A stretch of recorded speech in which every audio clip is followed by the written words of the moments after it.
আর একটা দোয়া শেখায় দেই, ইনশাআল্লাহ এই দোয়া করলে রিজিক তো বাড়বেই ইনশাআল্লাহ, আপনার যত ঋণ আছে ইনশাআল্লাহ আল্লাহ পাক শোধ করে দিবেন। বিশ্বাস করলেন না? এই দোয়া শিখাই দিচ্ছি, এই জন্য আমাকে হাদিয়া দেওয়া দরকার, স্পেশালি আমাকে এখন হাদিয়া দেওয়া দরকার। একটা গুরুত্বপূর্ণ দোয়া শিখাই দিচ্ছি। আলী রাদিয়াল্লাহু আনহু বলেছেন, কোনো ব্যক্তির যদি পাহাড়ের সমানও ঋণ থাকে, এই দোয়া যদি আমল করে আল্লাহ পাক ওই ঋণও শোধ করে দিবেন ইনশাআল্লাহ। আর ঋণ কেমন জানেন?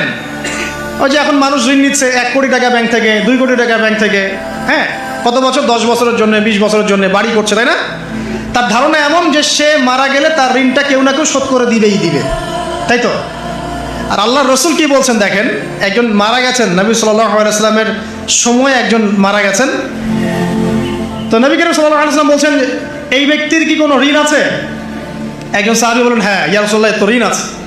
নবীজি বললেন, তোমরা ওর জানাজা পড়ো, আমাকে ডেকো না। তোমরা ওর জানাজা পড়ে নাও, আমি জানাজা পড়তে চাচ্ছি না। আমি এখন কেমন করে আপনাকে বুঝাবো ঋণ কত ভয়ঙ্কর জিনিস?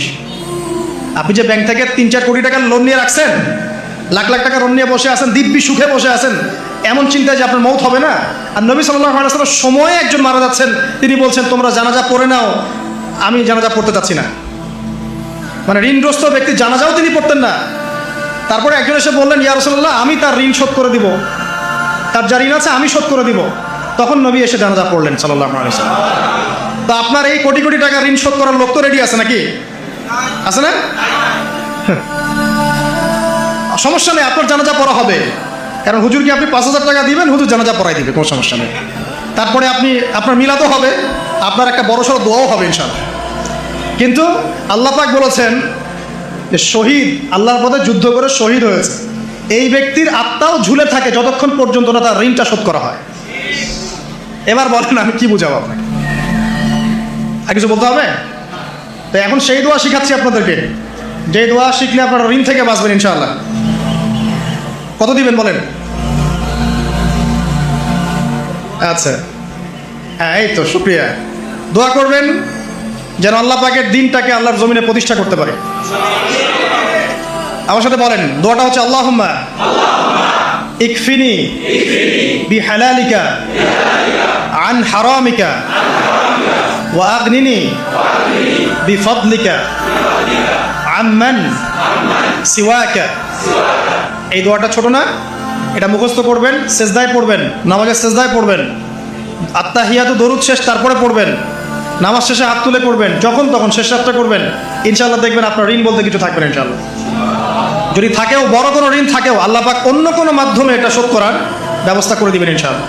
ইনশাআল্লাহ। যে দারিদ্রতা দূর করতে চান, সচ্ছলতা চান, কয়েকটা কাজ করেন। এই যে বললাম, 1 নাম্বার সূরাতুল ওয়াকিয়া তেলাওয়াত করেন, 5 ওয়াক্ত নামাজ জামাতে পড়েন, ডেইলি কিছু সময়ের জন্য কোরআন তেলাওয়াত করেন, আর আল্লাহর কাছে রিজিক চান, জিকির বেশি বাড়ায় দেন। পারবেন না ইনশাআল্লাহ? আমার জীবনে এমন ঘটনাও ঘটেছে, এটা এখন গল্পটা মনে পড়ে গেল তাই বলছে, যে 1,20,000 টাকা ঋণ আছে আমার, শোধ করার কোনো অপশন নাই আমার কাছে। আমার চোখে ধরা পড়ছে না যে 1,20,000 টাকা আমি কেমনে দিব। কি হলো, হঠাৎ করে আমার একটা সার্কুলার দেখলাম যে সারা বাংলাদেশে ইসলামিক ট্যালেন্ট খোঁজা হচ্ছে। 2000, এটা মনে হয় 17 কি 18 সালের কথা, হ্যাঁ 18 না, আচ্ছা 18। তো হ্যাঁ, আলোকিতকে। তো এখন আমার ওয়াইফ বলছেন যে আপনি এটাতে অ্যাপ্লাই করেন। তো আমি অ্যাপ্লাই করবো, এটা তো আলেমুল আমাদের প্ল্যাটফর্ম, আমি এখানে জেনারেল থেকে আসা মানুষ, কেমন করে কি। তো সে বলছেন আপনি পারবেন ইনশাআল্লাহ, আপনি পড়াশোনা করেন, ইনশাআল্লাহ পারবেন। তো আমি দেখছি আগে প্রাইস কী আছে, কষ্ট তো করবো, আগে দেখি পুরস্কারটা কি। তো পুরস্কারটা দেখছি যে একটা ওমরা করাবে। ওমরা করা তো যে কারোর জন্য একটা মানে স্বপ্নের ব্যাপার না। ওমরা করা তো সবাই আমরা খুব পছন্দ করি, আল্লাহ পাক আমাদেরকে বেশি বেশি ওমরা করার তৌফিক দেয়। আর লেখা আছে যে ফার্স্ট প্রাইজ 3 লাখ টাকা, second prize 2 lakh, third prize হচ্ছে 1 লাখ টাকা। তো ছিল, আচ্ছা ঠিক আছে। তখন আমি একটা জবও করি, আমি কিন্তু চাকরিও করেছি একসময়। তো এখন জব ছেড়ে দিলাম, জবে থাকলে আমার এখন পড়াশোনা হবে না।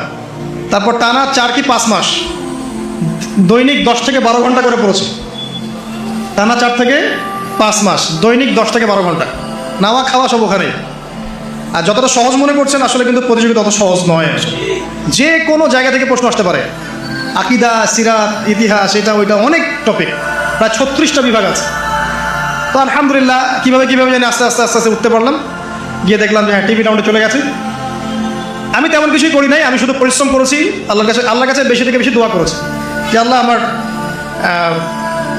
ঋণ আছে, ঋণ শোধ করতে হবে একটা, এবং আমি চাচ্ছি যে এই প্রোগ্রামের মধ্য দিয়ে দিনের একটা বড় সার্কেল পাওয়া যায়, দিনই প্ল্যাটফর্ম পাওয়া যায়।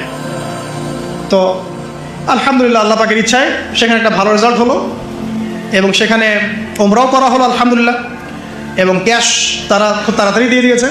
আমি পুরো ক্যাশটা আগে পেয়েই আগে ঋণটা শোধ।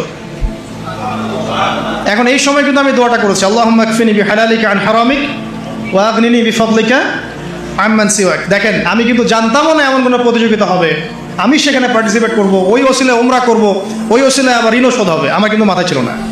এটাই হচ্ছে আল্লাহ পাকের সেই আয়াত, ওয়া মান ইয়াত্তাকিল্লাহ ইয়াজআল লাহু মাখরাজা। আল্লাহ পাককে যে ভয় করবে আল্লাহ পাক তার জন্য রাস্তা খুলে দিবেন ইনশাআল্লাহ।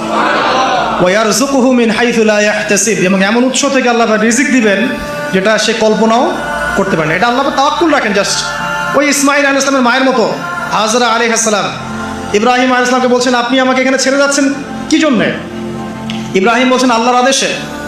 তখন তিনি বলছেন তাহলে আল্লাহ আমাকে ফেলে দিবেন ইনশাআল্লাহ। সেই মায়ের গর্ভ থেকে ইসমাইলের মতো সন্তানের জন্ম হলো, যেই সন্তানকে বাবা বলছে যে আমি তোমাকে জবাই করছি, স্বপ্নে দেখেছি, ফানজুর মাযা তারা, তোমার রায় কি? সে বলছে ইয়া আবাতি ফাআল মা তু'মার, আপনাকে যে আদেশ করা হয়েছে আপনি সেটাই করেন। সাতাজিদুনি ইনশাআল্লাহু মিনাস সাবিরিন, ইনশাআল্লাহ আপনি আমাকে ধৈর্যশীল পাবেন। দেখেন কোন মায়ের গর্ভ থেকে কোন সন্তান। তাকে কি বাবা মানুষ করেছিলেন? না, তাকে তার মা মানুষ করেছেন। তো ওই রকম তাওয়াক্কুলকারিনী হাজরা আলাইহিস সালামের মতো মা যদি ঘরে ঘরে থাকে, বোন আর স্ত্রী ঘরে ঘরে থাকে, তখন ইসমাইলি প্রজন্ম আসবে ইনশাআল্লাহ।